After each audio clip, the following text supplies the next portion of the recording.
నాకు ఆంధ్రప్రదేశ్లో ఒక సెంటు భూమి లేదబ్బా. నాకు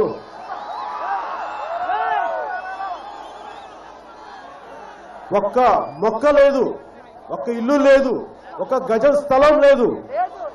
నేను పెరిగింది ఉన్నదల్లా తెలంగాణ హైదరాబాద్ లోనే. అయినా కానీ ఒక తప్పు జరిగినప్పుడు సమానంగా దాన్ని ఒక సరైన దృక్పథంలో చెయ్యకపోతే సత్యం బయటికి రాదు. ఈ దేశంలో మన జాతీయ స్లోగన్ ఏంటంటే సత్యమేవ జయతే. సత్యం గెలుస్తుందని కాదు, కేవలం సత్యం మాత్రమే గెలుస్తుంది. ఇంకేది గెలవదు గెలవదు అన్నది అతని అర్థం. అందుకనే నాకు ఒక సమస్యని ఎదుర్కోవడంలో నాకు భయాలు లేవు. ఒక సమస్యని ఒక స్థాయి రాజకీయ నాయకుల్ని, ఎలాంటి స్థాయి రాజకీయ నాయకుల్ని, వారు జాతీయ స్థాయి నాయకులు కావచ్చు, చాలా మంది వారి కింద ఉండొచ్చు. నేను నా గుండెల్లోని మాట చెప్పడానికి, మీ గుండెల్లోని మాట చెప్పడానికి నేను ఎప్పుడూ వెనకాడను. గుండాలుంటారా వాళ్ళకి? ఎవరుంటారో వాళ్ళకి? మనకెవరు లేరు. మనకి మనమే ఒక సైన్యం, జన సైన్యం. మనం జన సైన్యమా కాదా? మనకి గుండాల అవసరం లేదు, దుర్మార్గుల అంటే దండల అవసరం లేదు,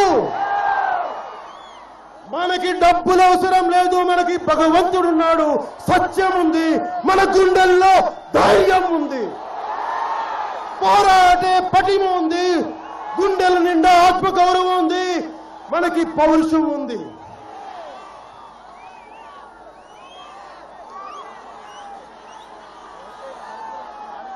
నేను తెలుగుదేశం ప్రభుత్వాన్ని అడుగుతాను. ఎందుకు అడుగుతానంటే, నేను కేవలం వారికి ఓటే వేయలేదు, కేవలం ఓటే కాదు, వారికి నేను మద్దతు తెలిపాను.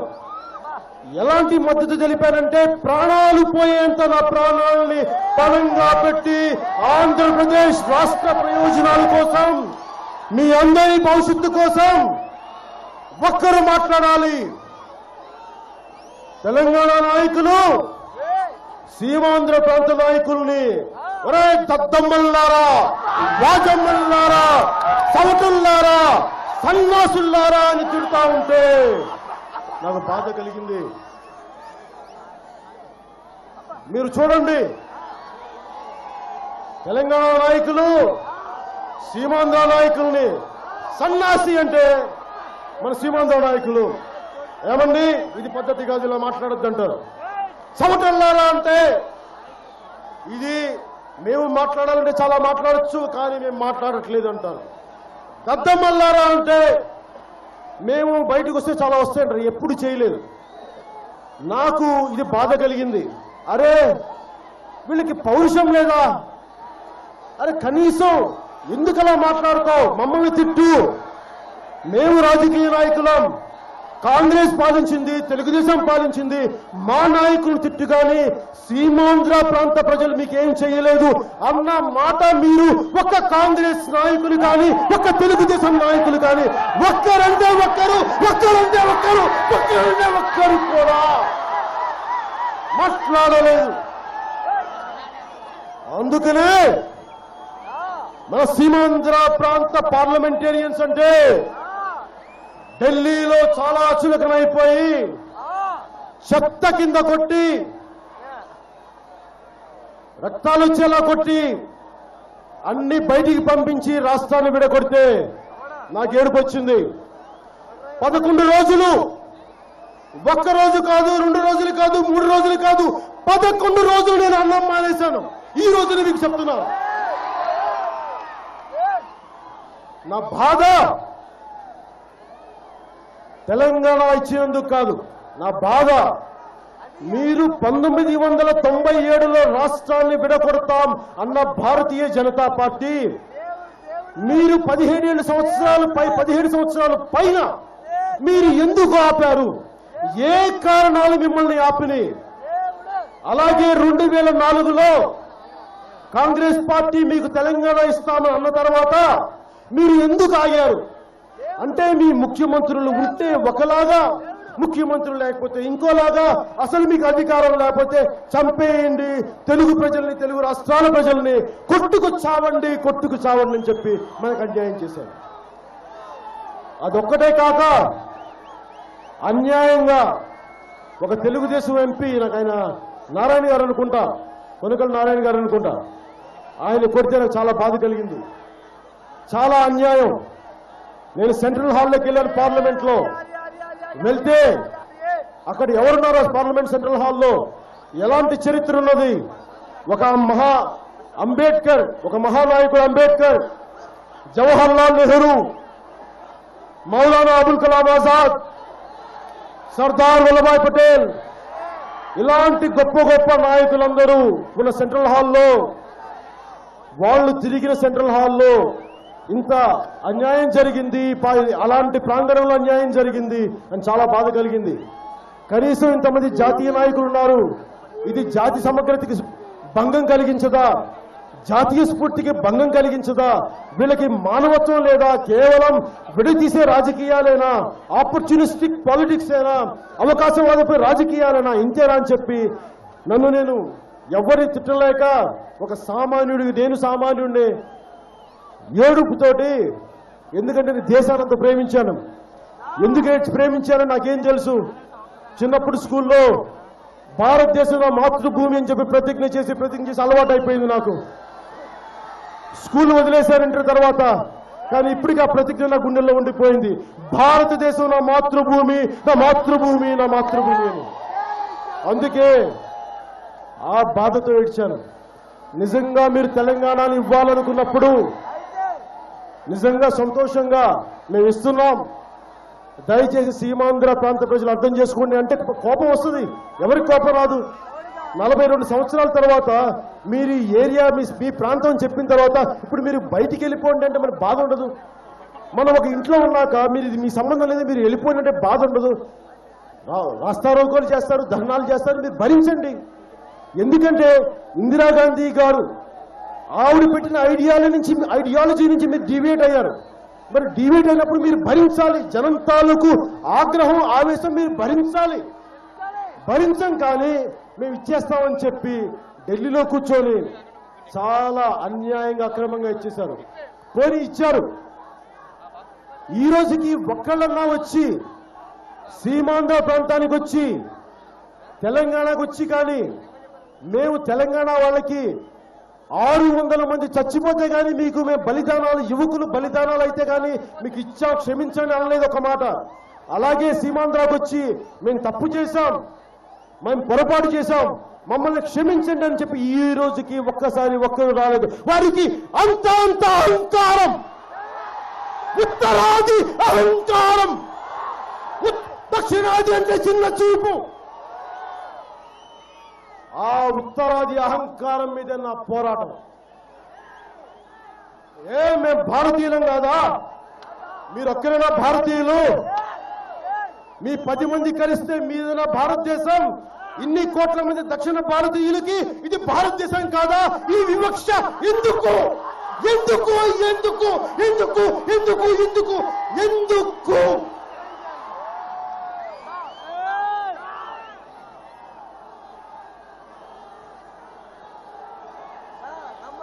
ఏమండి,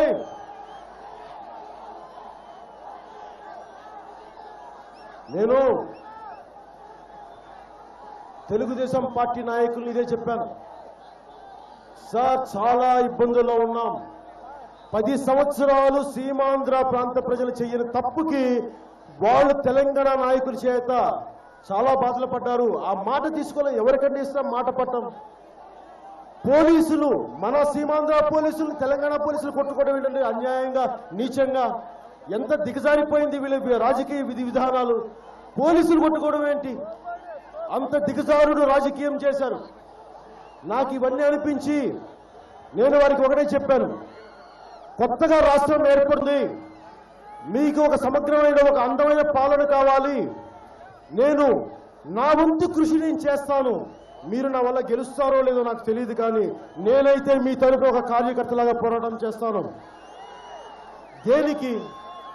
నిజంగా నాకే రాజకీయ అధికారం మీద పిచ్చ ఉంటే, అంత అధికార దాహం ఉంటే నేను సమైక్యాంధ్ర ఉద్యమాన్ని నేను నడిపేవాడిని.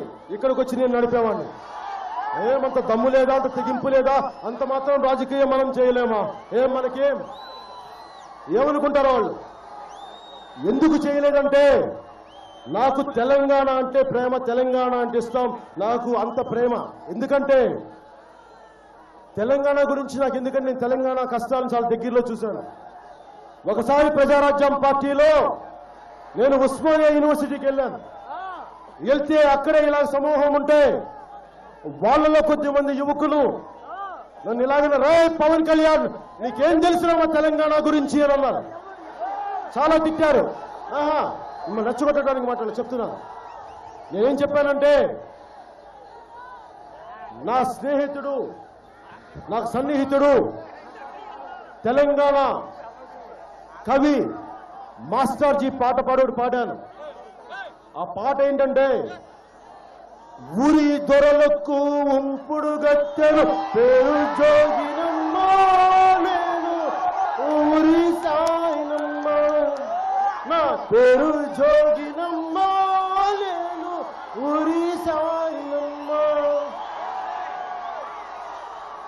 వయసున్నప్పుడు ఒక్కరొక్కరే అనుభవించిరమ్మా, రోగం పంచి వెళ్ళిరమ్మా. వయసున్నప్పుడు ఒక్కరొక్కరే అనుభవించరమ్మా, రోగం పెంచి వెళ్ళిరమ్మా.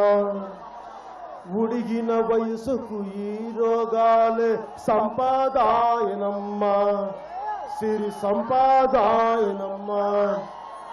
ఈ పాట పాడడిగా దేని గురించి మీకు తెలుసుకోవాలి? తెలంగాణ కష్టాలంటే నా భారతదేశంలో కష్టాలు ఒక తెలంగాణ ఒకటి, వేరే సీమాంధ్ర ఒకటి కాదు, కశ్మీర్ ఒకటి కాదు, కన్యాకుమారి ఒకటి కాదు. భారతదేశంలో ఏ ఒక్కరు ఏమొచ్చినా బాధపడే మనిషిని నేను. అందుకు చెప్పాను, మీరు నన్ను కూర్చోబెట్టి ఇలాంటి ప్రశ్నలకు నేను భయపడను.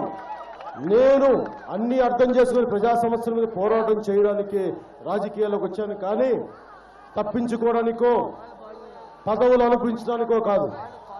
మీరు మీ గుండెలు ఇచ్చిన పదవి కంటే కూడా నాకు ఏ రాజకీయ పదవి ఎక్కువ కాదు.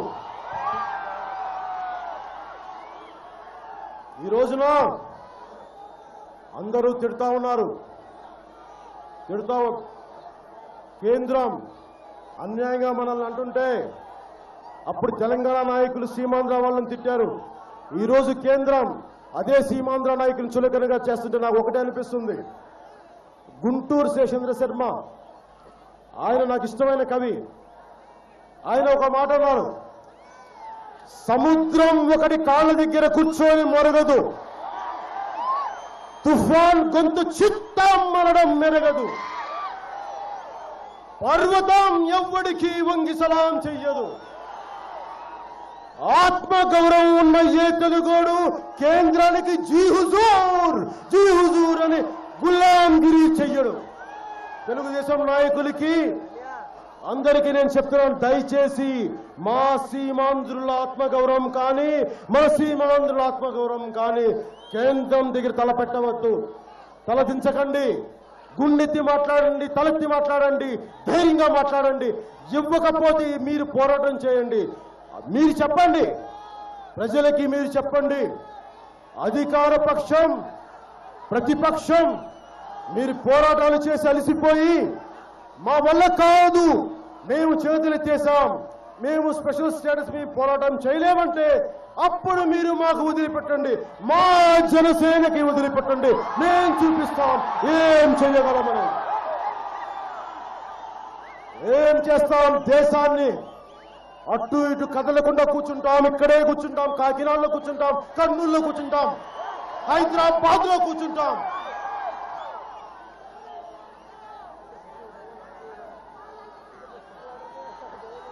నాకు కేంద్ర మంత్రి వెంకయ్య నాయుడు గారు, మాననీయ వెంకయ్య నాయుడు గారు ఒకటే మాట మాట్లాడతారు. నాకు అర్థం కాదు, వీళ్ళు ఓట్లు అడగడానికి వచ్చినప్పుడేమో మనకందరికీ అర్థమయ్యే భాష ఏమంటారు? అరే మీకు ఇంటికో బర్రె, పెంచడానికో గొర్రె, ఉండటానికో వాకిలి, దంచడానికో రోకలి, పిల్ల గిల్ల, గొడ్డు గోద, రైతు గీతు, అవ్వ అందరూ కూడా సుఖంగా ఉంటారు, ఆనందంగా, ఉత్సాహంగా, ఉల్లాసంగా ఉంటారు. మా భారతీయ జనతా పార్టీ పాలనలో ఉన్నారు. ఎక్కడండి ఆ హ్యాపీ డేస్? ఒక సినిమా టైటిల్ తప్ప మీరు చెప్పే ఆ హ్యాపీ డేస్ నాకైతే ఎక్కడ కనిపించట్లేదు. మాకు మా కన్నీళ్లు, మా ఏడుపులే ఉన్నాయి.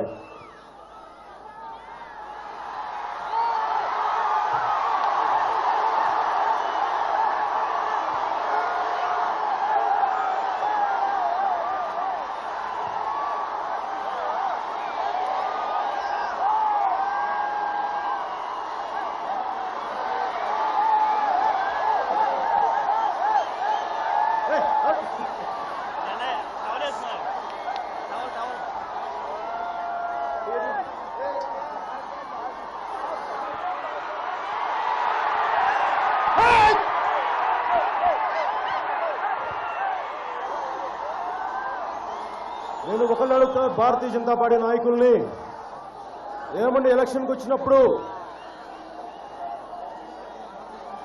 వచ్చినప్పుడు మీరన్నీ మాకు అర్థమయ్యే భాషలో చెప్పారే. మీరు ఒకసారి ఇంటికో బర్రె అన్నారు, ఇప్పుడేమంటారు? అదే ఇప్పుడు అడిగితే ఎస్ అన్నా. We have asked the department of animal husbandry to send a detailed report how many buffaloes are needed, what is the budget, ఇవన్నీ కూర్చొని మాట్లాడుతూ ఉంటారు. ఏమంటే మీరు ఓట్లు అడిగేటప్పుడేమో మాకు అర్థమయ్యే భాషలో మాట్లాడతారు, ఏదన్నా మళ్ళీ ఇవ్వాల్సి వచ్చినప్పుడు మాకు అర్థం కాని భాషలో చెప్తారండి. ఒకటే చెప్పండి, మేము ఇస్తాం ఇవ్వం. మీరు ఇవ్వం అని చెప్తే, మీరు ఇవ్వమని చెప్తే మేమేం చేయాలో చేస్తాం. అలాగే మీరు ఇవ్వమంటే అప్పుడు నేను మాట్లాడాల్సింది మాట్లాడతాం. అంతేకాని మీరు ఇలా కన్వీనియంట్ గా మాట్లాడుకొని తప్పించుకుంటే మేము కాళ్ళు చేతులు ముడుచుకుని ఏం కూర్చోలేదు. మేము కూడా ఏం చేయాలో మీకు చూపిస్తాం.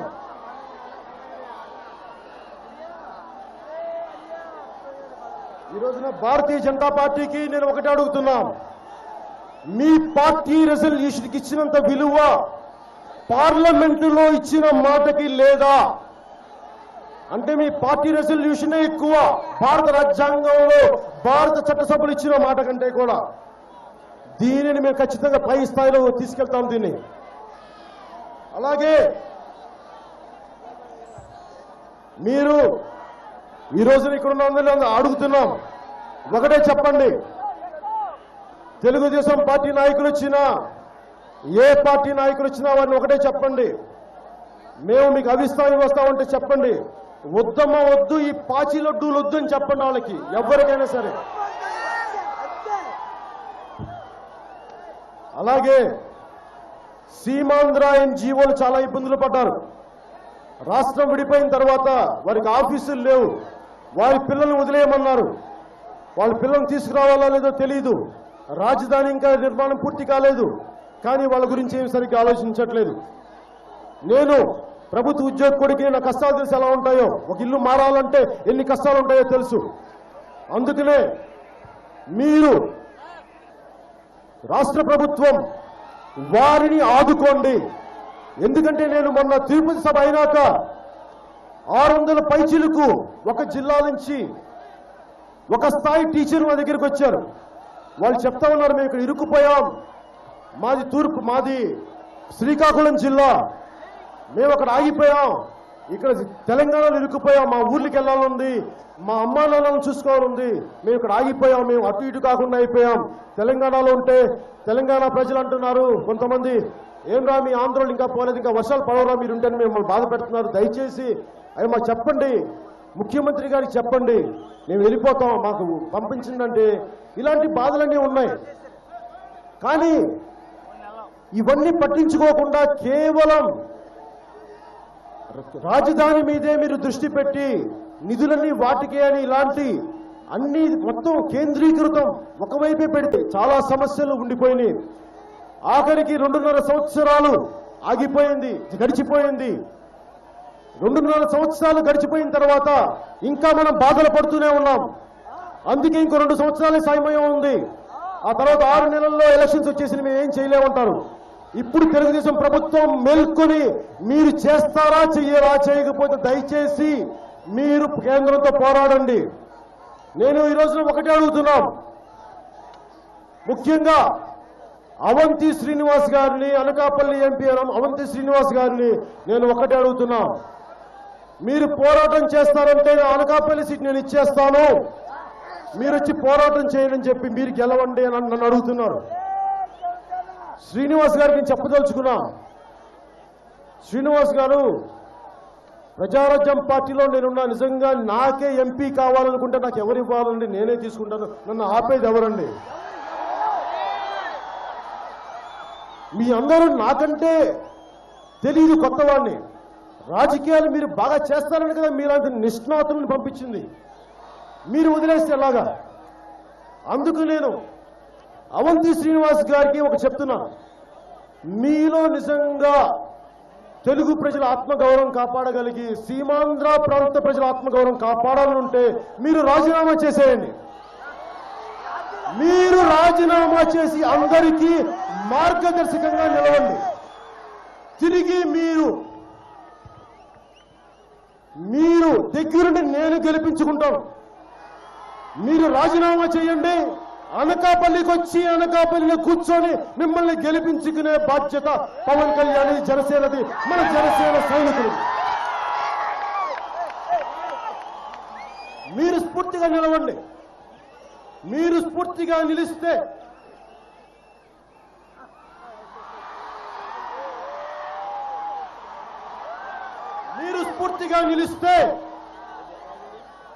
మేము మీకు అండగా నిలబడతాం. నేను పోటీ చేయను, మీ తరఫున మళ్ళీ ఇంకోసారి చేస్తాను. ఈసారి ఇంకా గట్టిగా ఒత్తిడి, అప్పుడు కూడా చేయకపోతే అప్పుడు మనం ఏం చేయాలో ఆలోచిద్దాం. నేను వెంకయ్యనాయుడు గారు, మీరు పెద్దవారు, నాకు మీరంటే గౌరవం, కానీ మీరు పెద్దరికమైన పదవి వేసుకొని మీరు సీమాంధ్ర ప్రాంత యువతకి అన్యాయం జరుగుతుంటే క్షమించాలి, నేను మీకు ఎదురు తిరగాల్సి వస్తుంది. దానికి మనస్ఫూర్తిగా మీకు మీ కుటుంబానికి క్షమాపణ చెప్తున్నాను. నాకు మీ మీద వ్యక్తిగతంగా కోపం లేదు, కానీ మీ విధి విధానాల మీద నాకు చాలా కోపం ఉంది. దాన్ని ఖచ్చితంగా నేను ఎదుర్కొంటాను. నేను మీరు ఎదురుపడినాక నేను ఇదే మాట చెప్తాను, దయచేసి దీన్ని అర్థం చేసుకోండి. వెంకయ్యనాయుడు గారు, మీరు కానీ ఇప్పుడు మీరు కానీ స్పెషల్ స్టేటస్ గురించి ఇంకా పోరాటం చేయకపోతే రేపొద్దున మీరు నెల్లూరు జిల్లా వెళ్తున్నారు, అక్కడ ఒలింపిక్స్ విజేత సింధు గారిని సత్కరిస్తున్నారు, బంగారం లాంటి వెండి పథకాన్ని సాధించిన సింధు గారిని తీసుకెళ్తున్నారు. ఆ దేన్ని తీసుకెళ్తున్నారు? ఆవిడ తెలుగు రాష్ట్రాల బలాన్ని, తెలుగు రాష్ట్రాల గౌరవాన్ని ఇనుమడింపజేశారు, భారత జాతీయ పరంగా అంతర్జాతీయ పరంగా. మరి మీరు ఈవిడ మన జాతికి ఎంతో ఖ్యాతి తెచ్చిందని మీరు అన్నప్పుడు అక్కడున్న ఇలాంటి యువతంతా ఏమనుకుంటారు? మీరేం చేశారండి తెలుగు జాతి యువతకి? మా గౌరవాన్ని మీరేమీ ఇనుమడింపు చేశారని అడుగుతారు.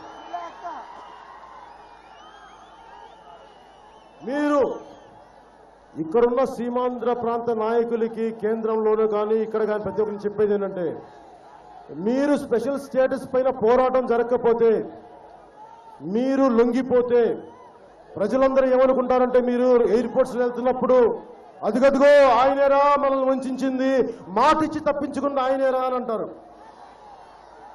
ఇంకా మీరు వెళ్తే ప్రజలు అంటారు, దోనో హాతు మే లడ్డూ దియా అంటారు. మీకు అది కావాలా?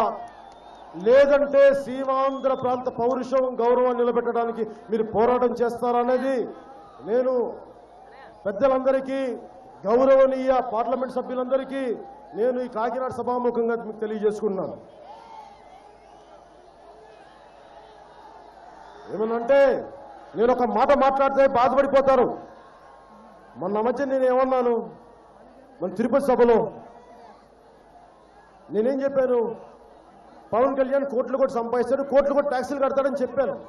అది మీరిచ్చే డబ్బే, నా డబ్బు కాదు, మీరిచ్చే డబ్బే. ఏదో నేను 2 గెంతులు 2 డైలాగులు చెప్తే మీరు నాకు ఇచ్చే డబ్బు, ఆ డబ్బు మీకు ట్యాక్సులు కడతాను. నేను అది కూడా చెప్పానే. నేనేమన్నా అస్సలు నేను రూపాయి కూడా సంపాదించమని చెప్పలేదు కదా. నేనేమన్నానంటే, ఏమంటే మీరు స్పెషల్ స్టేటస్ మా డబ్బున్న సీమాంధ్ర పార్లమెంటరీస్ని చూసి అనుకోకండి, మా ప్రజల్ని చూడండి, మా అనంతపూర్ని చూడండి, మా కర్నూలుని చూడండి, మా కడపని చూడండి, మా చిత్తూరుని చూడండి, మా శ్రీకాకుళం జిల్లాని చూడండి, మా వైజాగ్ని చూడండి, మా విజయనగరాన్ని చూడండి, మా తూర్పు గోదావరిని చూడండి, మా కాకినాడని చూడండి, మా తూర్పు గోదావరిని చూడండి, మా అమలాపురాన్ని చూడండి, మా రాజమండ్రిని చూడండి, మా విజయవాడని చూడండి, మా గుంటూరుని చూడండి, నేను పెరిగిన ఒంగోలు చూడండి, నేను పెరిగిన నెల్లూరులో చూడండి, అలాగే నేను పుట్టిన గుంటూరుని కూడా చూడండి.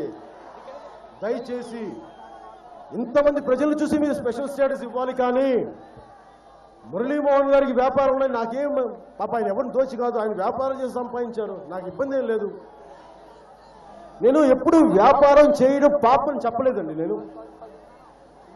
నేనేమంటానంటే, డబ్బులున్న రాజకీయ పనులు దుర్మార్గుని అన్నానా? నేను అలా అనలా. మిమ్మల్ని చూసి వాళ్ళకి చులకనగా ఉందేమో, ఎందుకు ఇలా అనుకుంటున్నారేమో నా ఉద్దేశంతో అన్నాను. నేను ఎదగడానికి వ్యతిరేకిని కాదండి. అరే, నేను కడియంలో కొన్న నర్సరీలో కొన్న మొక్కలు ఎదగాలనుకుంటాయి, మీరు ఎదగాలని ఎందుకు అనుకోను? మన కడియంలో కొన్న మొక్కలు నేను ఫామ్ హౌస్లో వేస్తే ఎదుగుతూ ఉంటాయి. ఇంత మొక్కలు ఉన్నాయి, ఈరోజు అంత అయినాయి, నాకంటే ఎత్తు. అరే, ఎదుగుదల నేను ఎందుకు ఆపుతాను? నా ఉద్దేశం ఒకటే, ఇప్పుడు మీ బిజినెస్లో మీ వ్యాపారాల్లో చూపించినంత దక్షత, సమర్థత ప్రజా సమస్యల మీద కూడా పెట్టండి. నేను కోరుకునేది అదే.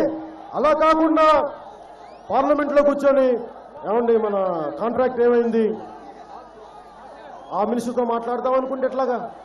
ఆ ఉద్దేశంతో నేను అన్నాను. నా ఉద్దేశం ఏంటి, మీరు సుఖపడండి. నేను మిమ్మల్ని సుఖపడమని చెప్పట్లా, కానీ ప్రజల్ని మటుకు కష్టపెట్టకండి. ఇదే నేను మీకు చెప్పేది. మీరు సుఖపడితే నాకు అభ్యంతరం లేదు, కానీ ప్రజల్ని కష్టపడితే నాకు ఖచ్చితంగా అభ్యంతరమే.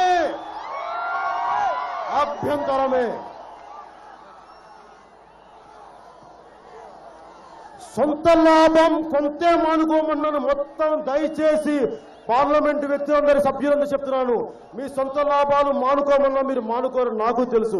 కానీ కొంతన్నా మానుకొని ప్రజలకి ఇంకొంతన్నా చేయండి అని అడుగుతున్నాను. తెలుగుదేశం పార్టీ నాయకులకి నేను నా అన్నయ్యని వదిలి, మా వదిన్ని వదిలి, మా అమ్మని వదిలి, మా అక్క చెల్లెల్ని వదిలి కాదనుకొని నేను తెలుగుదేశం పార్టీకి, భారతీయ జనతా పార్టీకి నేను కొమ్ము కాశాను, భుజం కాశాను, ప్రాణాలు తెగించేలా మీకు అండగా నిలబడ్డాను. మీరు ఈ రోజున మా ఆత్మగౌరవాన్ని కాపాడుతామని మీరు గద్దెనెక్కి, మీరు ఈ రోజున మేము చెయ్యమంటే నేను ఊరుకోను. ఇక్కడున్న ఒక్క జనసేన సైనికుడు కూడా ఊరుకోడు.